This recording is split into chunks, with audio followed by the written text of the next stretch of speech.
Hello dear students, surveying की next class में कल मैंने बेसिक प्रिंसिपल्स ऑफ सर्वेइंग पे क्लास एंड किया था। आज हम लोग पढ़ेंगे प्रिसीजन, सर्वेक्षण कार्य में परिशुद्धता। हेडिंग डालेंगे सर्वेक्षण कार्य में परिशुद्धता। प्रिसीजन मतलब कि हमारा वर्क कितना एक्यूरेट है। इसमें देखिए ये हमारे विभिन्न निम्न फैक्टर पे वर्क करेगा। जैसे फैक्टर क्या है? सर्वेक्षण का प्रयोजन।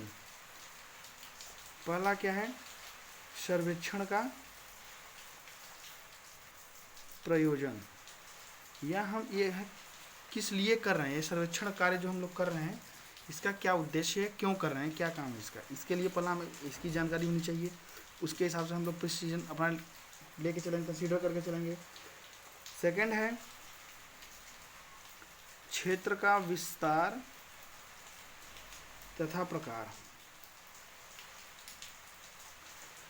जिस क्षेत्र का हमें सर्वेइंग करना है उस क्षेत्र का विस्तार कितने एरिया में है, और उसके बाद वो type of plan, type of क्षेत्र है कैसा, अनडुलेटेड सरफेस है, प्लेन सरफेस है। इसको देखते हुए हम लोग का प्रिसीजन, अगर जैसे प्लेन सरफेस है तो हम लोग थोड़ा अगर रफ एंड टफ भी काम करते हैं तो भी काम चलेगा।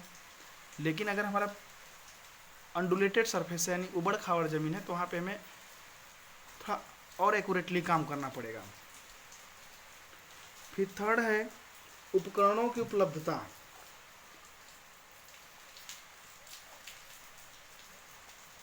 उपकरणों की उपलब्धता, कौन कौन से उपकरण हमारे पास उपलब्ध है सर्वे करने के लिए।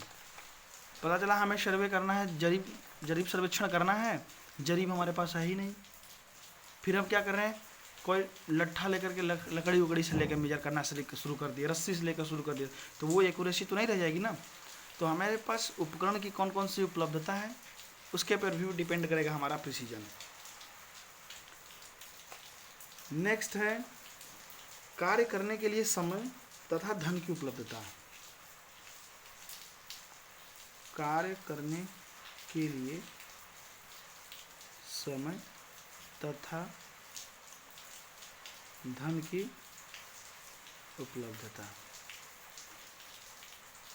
कार्य करने के लिए समय, सर्वेक्षण में जो वर्क होता है वो टाइम टेकन प्रोसेस होता है, तो उसके लिए हमें पर्याप्त समय चाहिए और पैसा भी चाहिए। ठीक, और उसके बाद पांचवा है आरेखन एवं नक्शा बनाने का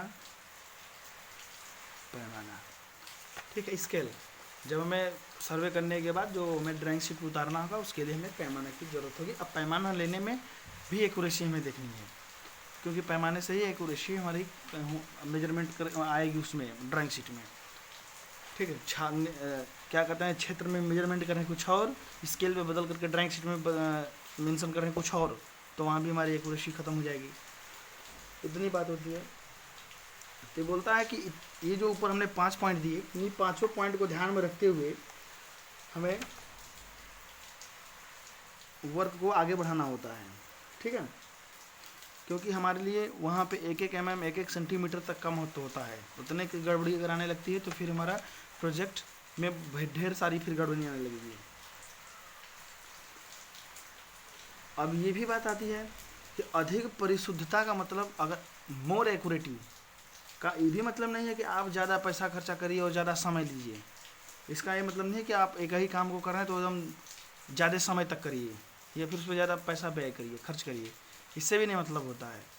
मतलब है आप जो वर्क कर रहे हैं उसमें एक्यूरेसी होनी चाहिए।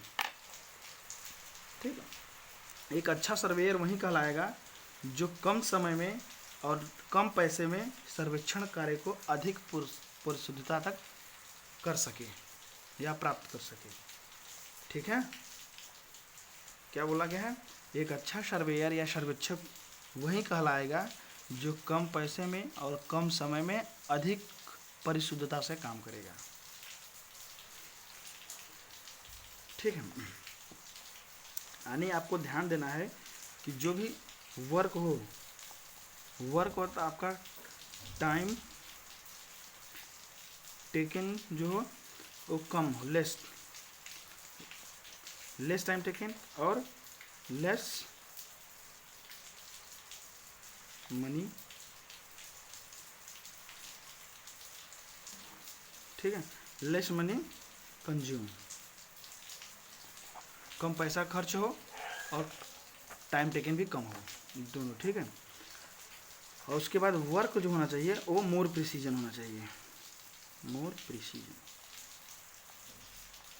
वर्क होना चाहिए, वो अधिक एक्यूरेट मोर प्रिसीजन होना चाहिए, लेकिन टाइम टेकन कम होना चाहिए और कम मनी का कंज्यूम होना चाहिए, खत्म होना चाहिए।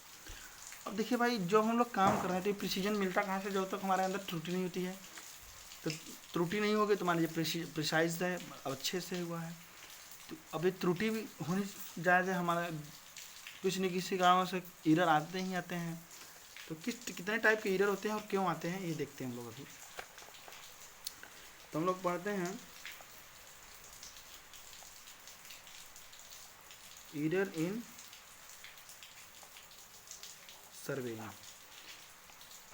सर्वेइंग वर्क में क्या क्या एरर आते हैं। फर्स्ट है आपका नेचुरल एरर, जिसे हिंदी में बोल देंगे प्राकृतिक। सेकंड है आपका इंस्ट्रूमेंटल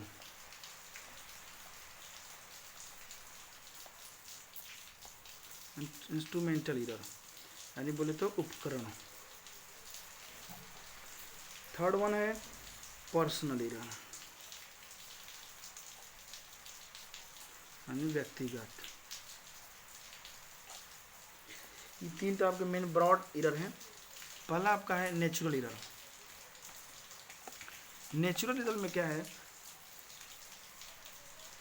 नेचुरल एरर में जैसे आप गए सर्वे करने साइट पर, वहाँ पे क्या हुआ, मौसम ख़राब हो गया, ख़राब मौसम, आंधी तूफान, बरसात, तेज़ धूप, नमी, अंडुलेशन ऑफ अर्थ सरफेस, ठीक है, मैग्नेटिक फील्ड क्रिएट होना, तो इतने इसकी वजह से जो अगर हमारे वर्क में एरर्स आएंगे उन्हें हम लोग क्या बोलेंगे, नेचुरल एरर। भैया आप जैसे वर्क कर रहे हो, आपका प्लेन टेबल लगा हुआ है या इंस्ट्रूमेंट लगा हुआ, आंधी आया, थोड़ा सा हिल गया, तो अब वो जो एरर आ जाएगा आपको पता भी नहीं चला, आपने उसी पे वर्क कर दिया, तो जो भी 1 mm 2 mm 1 सेंटीमीटर का एरर आएगा वो क्या, कौन सा एरर होगा, नेचुरल एरर कहलाएगा। बारिश होने लगी, बारिश होने की तो आपको इंस्ट्रूमेंट हटाना ही पड़ेगा, जब आप इंस्ट्रूमेंट हटाए फिर दोबारा वहाँ पे लगाओगे, तो ये सब जो एरर आएंगे ये नेचुरल एरर में आएंगे। नेक्स्ट फर्स्ट हो गया नेचुरल एरर। अब आता है next one instrumental error. Instrumental error में क्या है, आप इंस्ट्रूमेंट उठाए लैबोरेटरी से और साइट पर पहुँच गए, आपने सारा लेवलिंग सेंटरिंग जो भी करना है अपने प्रोजेक्ट वर्क का सर्वेइंग कर डाला। उसके बाद में आपको पता चलता है ये इंस्ट्रूमेंट क्या है, इसका ये इंस्ट्रूमेंट गड़बड़ है, तो अब तो आपको पता करना, अब तो ये जो एरर हो गया तो इंस्ट्रूमेंट वाला एरर हो गया, क्योंकि इंस्ट्रूमेंट ही हमारा गड़बड़ है, उसका सेंटरिंग लेवलिंग गड़बड़ है। तो ये जो इंस्ट्रूमेंट की खराबी की वजह से एरर्स होंगे उन्हें क्या बोलेंगे हम लोग, इंस्ट्रूमेंटल एरर बोलेंगे। इसीलिए एक सर्वेयर को यह जांच लेना चाहिए जब वो उपकरण उठा रहा है लेबोरेटरी से साइट पर जाने के लिए या फिर काम करने से पहले, कि उसका इंस्ट्रूमेंट जो है वो एक्यूरेट होना चाहिए, सही होना चाहिए। पर्सनल एरर क्या है, जैसे सर्वेयर जो है गया है, उसकी अचानक तबीयत खराब हो गई है, स्वस्थ नहीं है, उसका आई विजन सही नहीं है, ठीक है, भूलने की बीमारी है और अच्छे से वो इंस्ट्रूमेंट चलाना नहीं जानता है, ठीक, दूर का जो व्यूज़ है वो नहीं देख पाता है, दूरदृष्टि उसको है, उसका दूरदृष्टि सही नहीं है, दूर की चीज़ें नहीं देख पाता है, लापरवाही है, ठीक है, ऑब्जेक्ट को सही से नहीं देख पाए, भाई दूरदृष्टि रहेगा तो ऑब्जेक्ट को सही से नहीं देख पाएगा। तो ये जो उसके पर्सनल की वजह से ये सब एरर आएंगे, इसे हम लोग पर्सनल एरर बोलेंगे, ठीक है। हो सकता है भाई वो उसने देखा कि हाँ ये चीज़ें इतने 2 मीटर पे है, लेकिन कुछ देर में थोड़े से लोगों से लगा बात करने, वहाँ पे 2 मीटर के बजाय 2.2 मीटर लिख दिया, तो 0.2 मीटर का एरर आने लगेगा, तो ये लापरवाही हो जाएगी। उसके बाद वहाँ पे तो बच्चों ये सब बातें हैं जो उसके पर्सनल की वजह से जो गड़बड़ी हो जाएंगी, एरर वो एरर्स आएंगे, वो पर्सनल एरर कहलाएंगे। ठीक है भाई, लेकिन ऐसी गलतियां नकारी नहीं जा सकती हैं। जो पर्सनल एरर्स होंगे उसकी वजह से दोषी किसको ठहराया जाएगा? सर्वेयर को दोषी ठहराया जाएगा। तो ये सब सावधानियां बरतने वाली हैं। ठीक है, अब देखिए भी आज बारिश भी हो रही है, बारिश को एंजॉय लेते हुए आप लोग क्लास लीजिए।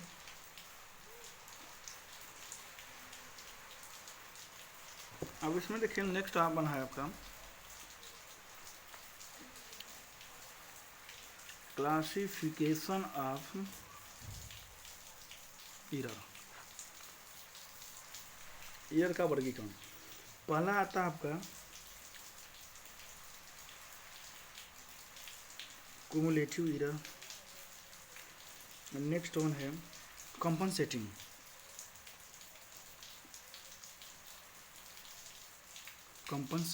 एरर, इसको बोलते हैं हम लोग संचयी त्रुटि,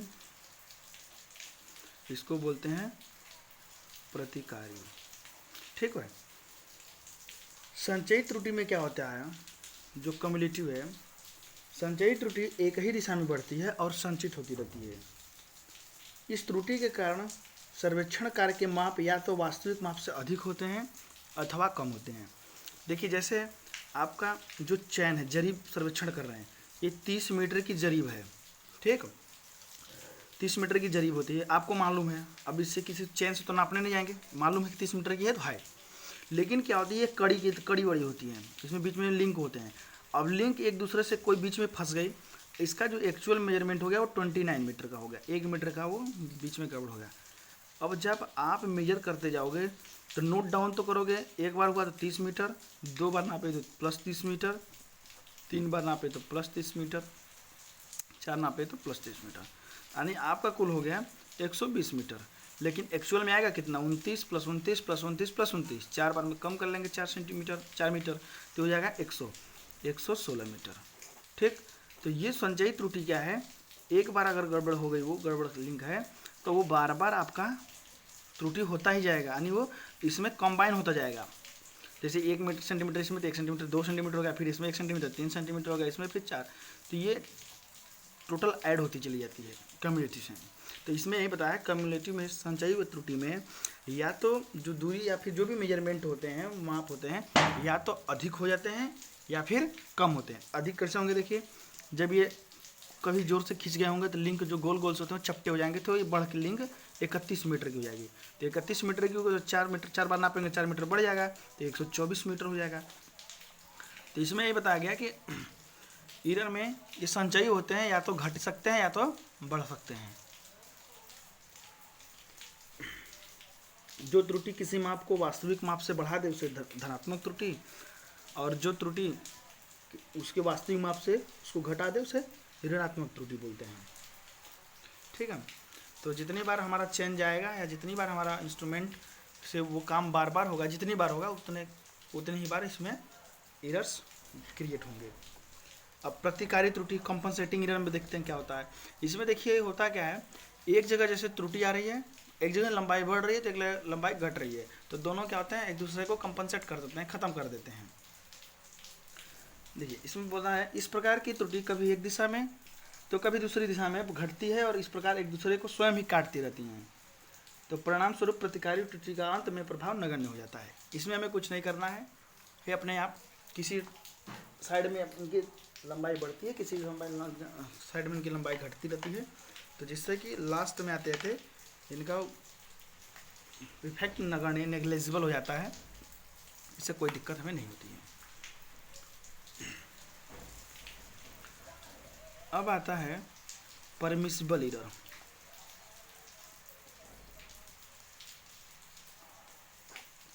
परमिसिबल एरर का मतलब होता है अनुमत त्रुटि। कितना हम एरर को परमिशन दे सकते हैं, यानी परमिट कर सकते हैं कि इतना एरर चलता है, इसके बाद अगर अधिक एरर होगा तो नहीं चलेगा। तो सर्वेक्षण कार्य में अनुमत त्रुटि की सीमा क्षेत्र की भौगोलिक स्थिति, मौसम, सर्वेक्षण के प्रकार, उपकरणों की परिशुद्धता, सर्वेक्षक की मानसिक रुचि, कार्य के लिए उपलब्ध समय व धन आदि बहुत कुछ पर निर्भर करता है। अतः मोटे तौर पर त्रुटि की कोई सीमा नहीं होती। फिर भी विभिन्न सर्वेक्षणों के लिए त्रुटि की सीमा इनके विस्तृत वर्णन के अंतर्गत अगले अध्यायों में दी गई कि हमें कितना परमिसिबल ईरर होगा। जैसे कि आपका ऑटो लेवल होता है तो उसमें परमिसिबल ईरर देता है कि ±5 mm या 5 mm ज़्यादा या 5 mm कम। थियोडोलाइट होता है उसका ईरर होता है 20 सेकेंड कम या ज़्यादा। और उसके बाद टोटल स्टेशन होता है उसका 1 mm है, ठीक है। और नया मॉडर्न थियोडोलाइट आया है उसका 1 सेकेंड है। तो ये आपका लिस्ट काउंट होते हैं, यही परमिसिबल ईरर होते हैं, कितना रहेगा तो चलेगा। तो अलग अलग इंस्ट्रूमेंट के अलग अलग वर्क के अलग अलग परमिसिबल ईरर हम लोग कंसिडर करके चलते हैं, तो उन्हें आगे देखेंगे। तो ये परमिसिबल ईरर की बात हो गई। अब बोलता है ये नेक्स्ट में phase of survey. Phase of सर्वे का मतलब कौन कौन से स्टेप्स होते हैं सर्वे में, क्या क्या लेके चलते हैं हम लोग। तो देखिए इसके जो वर्क होते हैं स्टेप वाइज, पहला स्टेप होता है प्लानिंग का। नेक्स्ट स्टेप होता है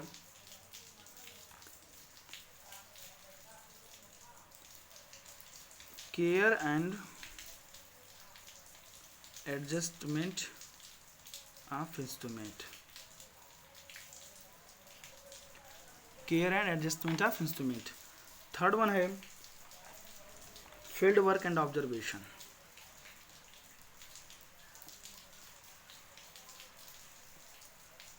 field work and observation.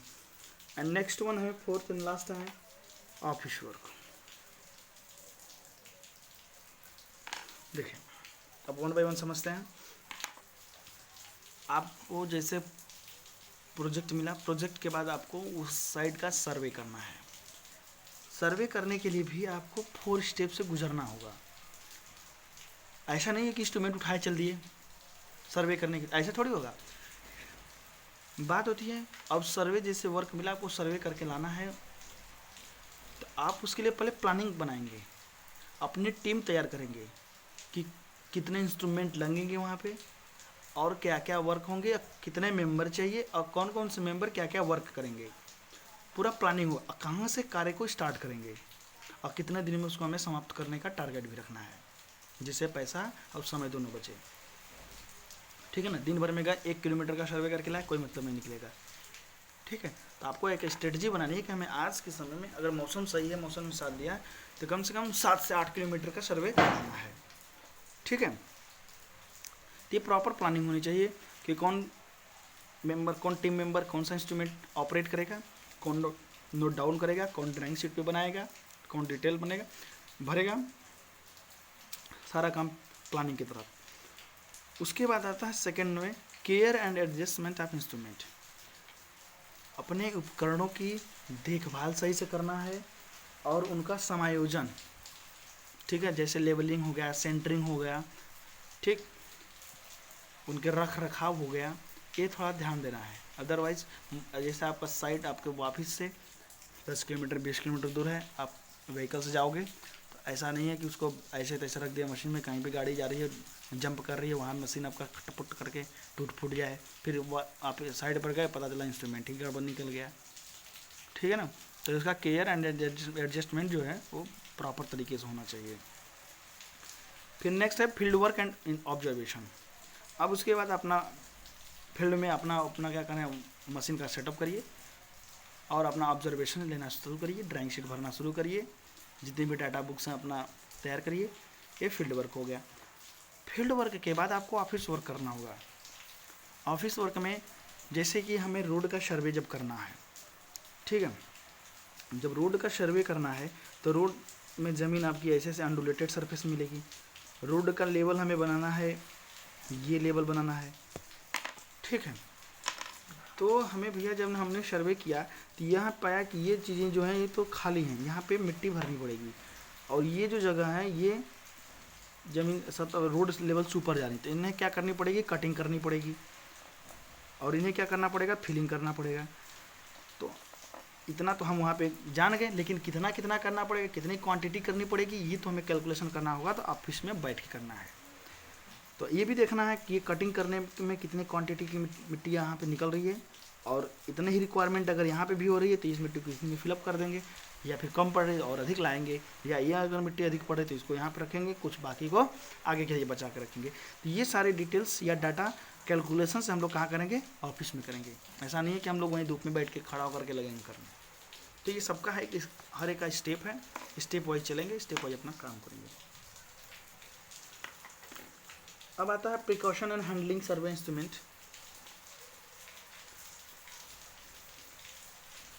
Precaution and handling instrument, वही बात है। प्रिकॉशन का मतलब हमें ध्यान रखना है कौन कौन सी सावधानियां बरतनी है, और होल्डिंग इंस्ट्रूमेंट का मतलब अपने इंस्ट्रूमेंट को जब पकड़ के लेके जा रहे हैं तो उसको ऐसे जगह से पकड़ें कि उसके किसी अंग भंग पे छिन्न भिन्न न हो, उसका कोई इंस्ट्रूमेंट का नट बोल्ट ढीला ना हो जाए, वहाँ से टूट के गिर ना जाए। तो ये सब सावधानियाँ बरतनी है, क्योंकि मशीनें जो होती हैं भाई बहुत महंगी होती हैं। तो इंस्ट्रूमेंट को अपने बक्से में, जो बक्सा मिलता है उसमें रखिए, उसका लॉक सही से लगा होना चाहिए, उसका हैंडल भी सही से होना चाहिए, और इंस्ट्रूमेंट जैसे आपने यूज़ किया, यूज़ करने के बाद उसको रखना है तो उसका कोई इंस्ट्रूमेंट छूट ना जाए। ठीक, ये सब चीज़ें बहुत ध्यान देने वाली होती हैं। ठीक, तो ये आपका हो जाएगा प्रिकॉशन है ना। वो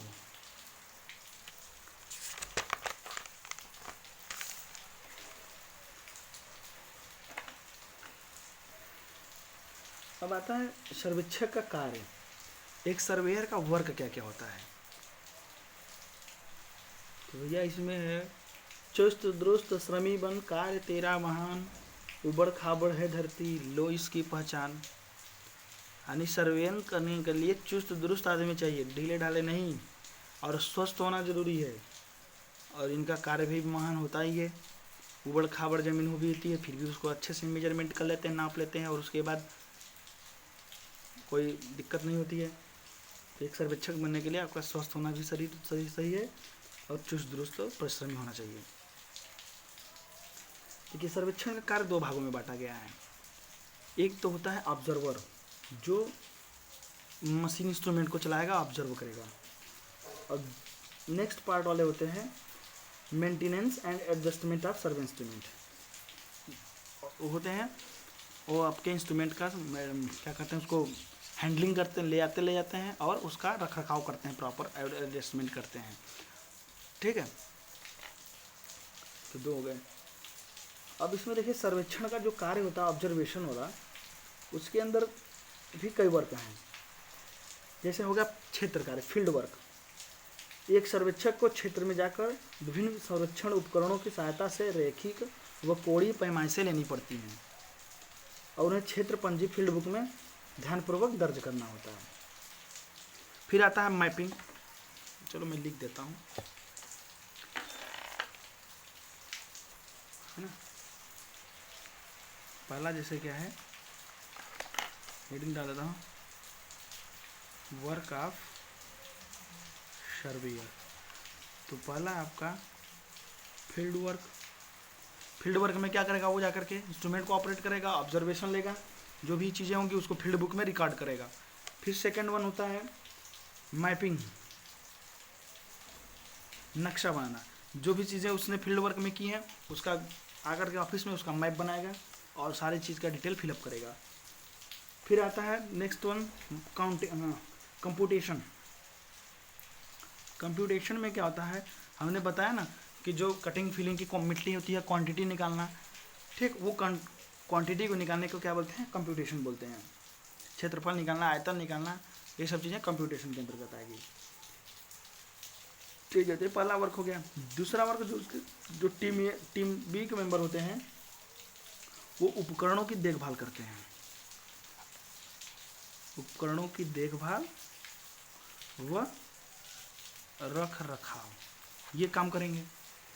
ठीक है, क्षेत्र कार्य के अतिरिक्त सभी सर्वे उपकरणों की देखभाल, जांच, सफाई, उनका समायोजन इत्यादि का कार्य भी सर्वेक्षक कार्य के क्षेत्र में आता है। एक सर्वेक्षक को सर्वेक्षण उपकरणों का सैद्धांतिक एवं प्रयोगात्मक ज्ञान होना भी आवश्यक है। उपकरणों को बक्से से बाहर निकालते व अंदर रखते समय या उनसे कार्य लेते समय बड़ी सावधानी बरतनी चाहिए, उन्हें अनावश्यक टूट फूट से बचाना चाहिए, धूप वर्षा आंधी इनसे बचाना चाहिए। ठीक, तो ये सब बातें हैं। अब मेन एक टॉपिक आता है, अब दूरी नापने की विधियाँ। दूरी नापने की विधियाँ, ये मोस्ट इम्पॉर्टेंट थिंग है, हेडिंग है। देखिए, दूरी नापने की विधियाँ दो होती हैं, एक होता है डायरेक्ट मेथड। आप लोग अपना नोट्स तैयार करते चलिएगा, क्योंकि अब ये जैसे ही आपका लॉकडाउन ख़त्म होगा तो उसको पूरा सिलेबस मान के चलेगा, कंसिडर करके पढ़ाई ख़त्म हो चुकी है, डायरेक्ट एग्ज़ाम होने स्टार्ट हो जाएंगे। और एक होता है इनडायरेक्ट, बाद में कहोगे सर हमने तो कुछ पढ़ा ही नहीं, तो उससे बचो। देखते हैं, डायरेक्ट विधि को हिंदी में बोलते हैं प्रत्यक्ष विधि। इस विधि के अंतर्गत देखिए भी कई पॉइंट हैं डायरेक्ट वाले में। अब इनका मैं इधर लेके चलता हूँ। पहला है कदम गिनकर।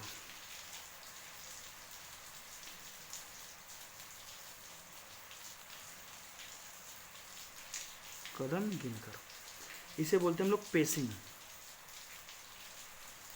ठीक ना, कदम गिनकर का मतलब पेसिंग। इसमें क्या होता है, हम लोग जनरली अपने एक कदम को देख लेते हैं कितने मीटर का है, एक बार नाप लेते हैं नॉर्मल तरीके से, कि जैसे हमारा 2 मीटर का या 3 मीटर का या 1 मीटर का हमारा फाल है। अब उतने ही फाल का हम यहाँ से वहाँ तक नापना है तो चल देते हैं, जितने फाल होते हैं उतने का उसमें मल्टीप्लाई कर देते हैं, उतने मीटर का हमारा डिस्टेंस हो जाता है। ठीक है, ये सब जनरल मेथड है। दूसरा है बाई पैजोमीटर, कदम मापी। बिल्कुल उसी तरह है, इसको पैजोमीटर बोलते हैं। यह जेब घड़ी से मिलता जुलता यंत्र होता है, जिसे सर्वेक्षक अपने टांग से बांध लेता है।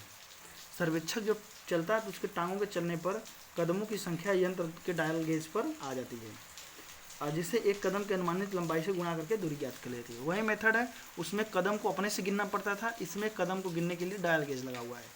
बाकी डिस्टेंस तो आप ही मेजर करोगे कि एक फाल हमारा कितने मीटर का है, लेकिन कदम जैसे ज़्यादा दूरी तक का है तो आप कदम गिनना भूल जाओ तो वो आपका जो डायल गेज है वो आपका नंबर ऑफ कदम तो वो याद रखेगा, उसी से मल्टीप्लाई करके फिर निकाल देते हैं। फिर थर्ड वन आता है बाई परमोबुलेटर, परिभ्रमक द्वारा। परिभ्रमक द्वारा, ठीक है, इसमें क्या होता है, एक पहिया वाला यंत्र होता है जिसमें अंदर डायल गेज लगी होती है। ठीक है, उसके पहिया में हंडे लगा, उसे थाम कर हम लोग चलते जाते हैं जहाँ तक जाना होगा, और डायल गेज पर सीधे उसकी दूरी आती जाती है। जैसे हमारा देखे होंगे बाइक वाइक में होता है ना, मीटर वो लगा हुआ है, तो वही चीज़ होती है। इसमें एक पहिया में उसको फिट किया जाता है, उसको जब लेके चलते हैं तो उसमें हमारा मीटर वाइज वो बताता चला जाता है। ठीक है, उसके बाद आता है पैडोमीटर। फोर्थ वन क्या है, पैडोमीटर। पैडोमीटर की हिंदी भी पैडोमीटर है। पैडो यंत्र भी पैसोमीटर की बात होता है, परंतु इसमें दूरी कदमों में दर्शाकर सीधे मीटर में आ जाती है। ये जो हम लोग कदम मापी में देख रहे थे तो कदम नंबर ऑफ कदम गिन रहा था ये, लेकिन पैडोमीटर क्या होता है, सीधे पैर में भी बांधा जाता है, डायल गेज ही होता है, लेकिन ये डायरेक्ट मीटर में डिस्टेंस बताता है। फिर आता है चैन या फिर टेप के माध्यम से आता ना, इंची टेप और चैन, इस चैन से इन सबसे मापते हैं हम लोग। इतना हो गया आपका डायरेक्ट मेथड में। ठीक है ना, अब इनडायरेक्ट मेथड में भी देखते हैं। इनडायरेक्ट मेथड में दो हैं। इनडायरेक्ट मेथड में दो हैं, पहला है प्रकाशीय यंत्र विधि।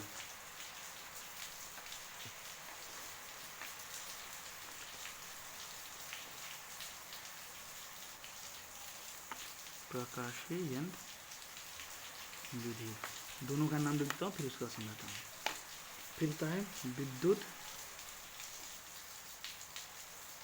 चुंबकीय किरणों द्वारा। ठीक है, प्रकाशीय यंत्र में क्या होता है, थियोडोलाइट उपकरण के बीम पर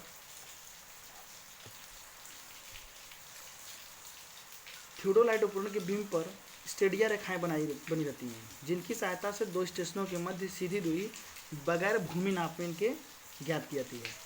मतलब ये अब देखिए थियोडोलाइट जब पढ़ा जाएगा तो वहाँ पर डिटेल में पढ़ेंगे। ये थियोडोलाइट इंस्ट्रूमेंट होता है, उसमें स्टेडिया बनी होती है, तो इनके बीच की जो डिस्टेंस होती है उसके कुछ फैक्टर से मल्टीप्लाई करके हम लोग डिस्टेंस निकालते हैं, उसी को बोलते हैं प्रकाशीय विधि। इसमें हमको ज़मीन पे जाने की जरूरत नहीं होती है, नापने की जरूरत नहीं होती है। वहाँ यहाँ पे मशीन रखेंगे, वहाँ जिस पॉइंट तक हमें मेजर करना होगा वहाँ पे कोई एक स्टॉप रखेंगे, रेंजिंग रॉड रखेंगे, वहीं से डायरेक्ट मशीन के माध्यम से कैलकुलेशन करके हम लोग डिस्टेंस निकाल लेंगे।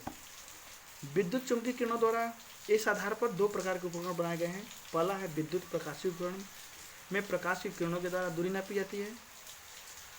फिर उसके बाद नेक्स्ट वन है माइक्रोवेव उपकरणों में रेडियो तरंगों द्वारा दो स्टेशनों के मध्य दूरी ज्ञात की जाती है।